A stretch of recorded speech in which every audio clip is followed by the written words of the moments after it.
Welcome to my vlog. Welcome guys. Na-vlog me guys. Shout out guys. Shout out guys. Papa Vulcanizer.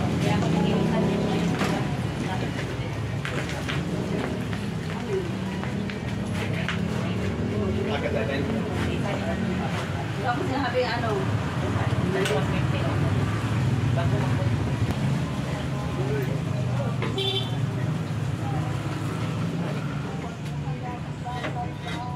Okay ka lang yan? Okay lang? Okay lang ba yan? At yun mga agulong, may another customer na naman po tayo rito, isang tricycle at na running flat nga po pala ito mga kagulong. Pagdating po talaga sa running flat, maraming nahihirapan lalong lalo na sa mga bagong tireman. Naalala ko tuloy nung una akong nag-uumpisa na naka-encounter ako nito, talagang tagaktak ang pawis ng mga bagong tireman dito. Dito mga idol, ang diskarte po dyan, kailangan mo pong maluwagan itong pinakasinisikwat natin. Pag nakakuha na po kayo ng medyo timing dito, ay ipit nyo po yan doon sa pinaka sprocket para hindi na po makawala. At dugkulin natin yung mga bawat gilid ng gulong para magkaroon po rito sa sinisikwat natin ng maalwan na pagsikwat. At yan, madali nyo pong masisikwat yan. Wag lang po basta-basta tayo sumisikwat. Kumuha ka ng timing kung saan po yung maluwag na area dyan. Wag po tayo na banat lang ng banat. Sa mga bagong tireman, alam naman natin na dito kayo nahihirapan. Ang tanging paraan lang po talaga dyan ay yung unti-unti mo lang siyang sisikwatin. At may nakita nga po tayo dyan, biyak yung pinakagulong niya, markingan muna natin.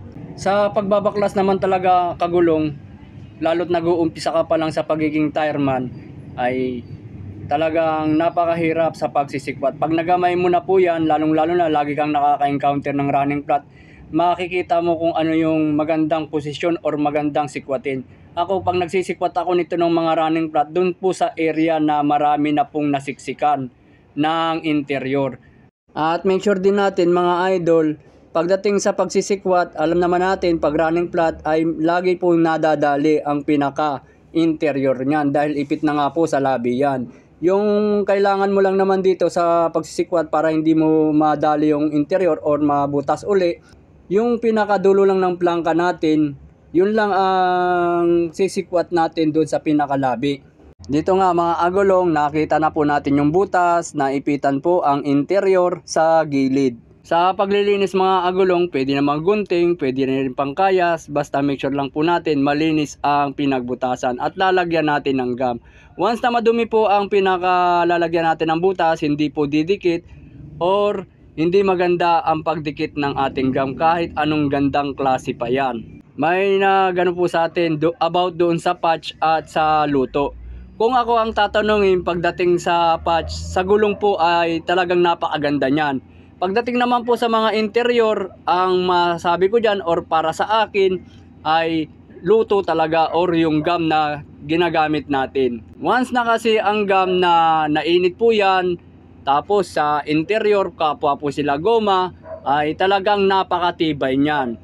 Sabi naman dun sa nang nag-comment sa atin, may bad side naman po ang luto. Opo, may bad side po ang luto, nakadepende po yan sa gumagawa. Kung masosobrahan talaga ng pag-init ng plansa, maaaring matutong or masira ang interior. Uulitin ko mga idol, nakadepende po yan sa gumagawa. Pagdating naman po sa mga ganyang ipit, lalong-lalo na sa mga interior mga idol, makikita natin yan doon sa pinaka-interior. May kain po siya sa pagkakaipit ng gulong. Ibig sabihin po niya kung may kain, may sira po ang loob ng gulong, kaya po siya nag-iipit. Iba rin po kasi yung kusang napunit na interior at iba rin po talaga ang ipit ng gulong na may tama. Yung ibang mga bagong tireman, hindi na po sinasapinan yan. Mas maganda po talaga, lagyan nyo ng sapin yung pinaka may tama na loob ng gulong para hindi na po siya pabalik-balik or lagi na lang flat. Mag-concern naman po tayo sa ating customer. Kagaya nito, wala naman budget ang ating customer, ay re-remedyohan po natin or lalagyan natin ng diskarte or pangsamantala na ang kanyang gulong ay talagang magagamit pa. Makapal pa po yan at kayang-kaya naman. sa ganyang pansapin. Kahit interior lang, wag lang pong makapal talaga ang isasapin natin, magkakaroon uli ng pagkaipit yan. Na-break na nga po natin yung pinaka-interior ng gulong na ito. Dito naman po tayo dumako sa pagkakabit or pagbabalik na po ng gulong. Sa pagbabalik ng gulong mga idol, wag mo pong biglain yan. Ang kailangan mo lang naman dyan, yung unti-unti mo lang siyang sinisikwat. Lalong-lalo na yung plangka mo ay malapad. Sigurado mahihirapan ka sa pagbabalik niyan. Kasi nga po, pagdating po talaga sa mga 8-ply, lalong-lalo na power tire, ay makunat na pong ibalik yan.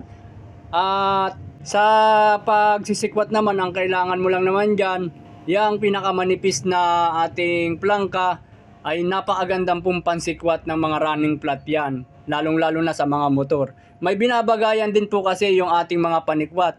Bago po matapos ang video na ito, maraming salamat po sa mga new followers, old followers, top fan, rising top fan, sa mga nag-share ng aking upload.